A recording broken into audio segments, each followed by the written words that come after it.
Naomba niwatamkie ya kwamba katika uchaguzi unaokuja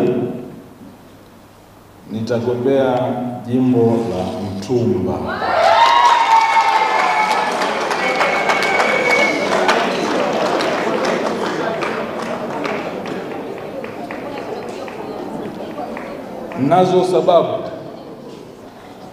Nazo sababu, naomba mnikubalie nisikilize.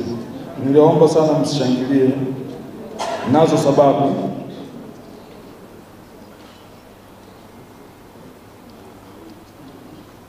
Mimi nimekuwa mbunge kwa miaka 10 hapa. Liko yako mambo mawili makubwa ambayo yanagusa eneo kubwa sana la wananchi, na ambayo sitabaki na amani hata kidogo maamuzi yangu yangekuwa tofauti. Sio swala kwamba sipendi sana Dodoma mjini, kwamba napenda sana Mtumba, lakini baada ya kuomba Mwenyezi Mungu kuongeza sababu zote, nilibaki na swala la amani ya nafsi.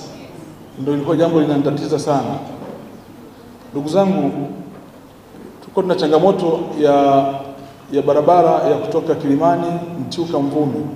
Barabara hii kwa miaka zaidi ya 40 imekuwa ikiahidiwa haijengwi, lakini tumejitahidi, barabara hii imejengwa.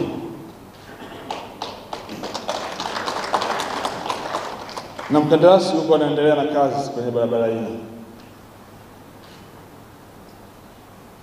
Lakini iko barabara nyingine ambayo imekaa kwa muda mrefu, na ambayo kwa muda wote imekuwa ikitolewa ahadi. Barabara kubwa ya Ihumwa Ombolo Mayamaya,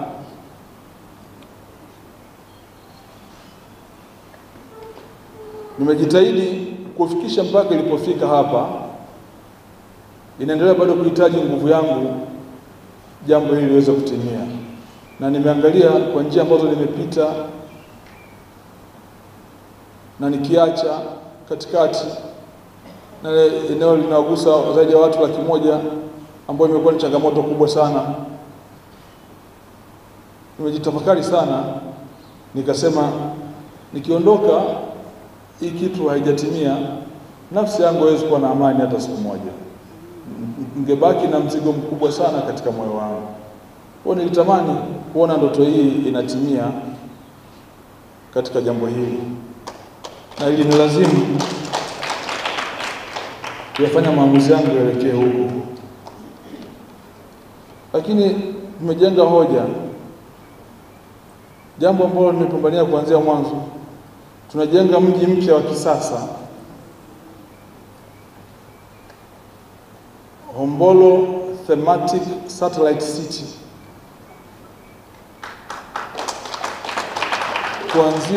Kuanzia mji wa serikali kwenda mbele, na tayari watu wa UNDP wako hapa Dodoma, wako Tanzania, wanaingia Dodoma tarehe 20 kwa ajili ya jambo hili. Ni miradi ambayo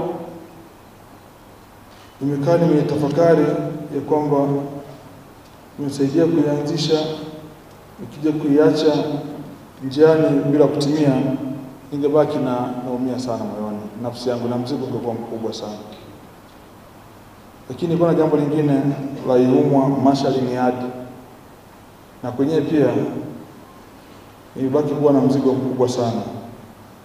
Kwa nilipojipima ni kwamba niliona ile sehemu yenye changamoto kubwa zaidi ambayo hazijakamilika, na kwa nafasi ambayo nilikuwa nimeshapitia, nikasema asiende kwanza mtu mgeni asijue pa kuanzia. Mimi nishafika sehemu kutatua changamoto, na changamoto zilikuwa ni kubwa sana katika eneo hili, zinagusa watu wengi sana.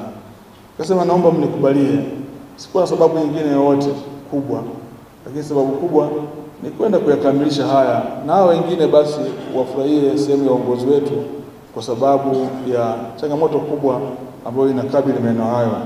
Kwa mtu yote ambaye amepitia ambayo nimeyasema, anaweza kukubaliana nami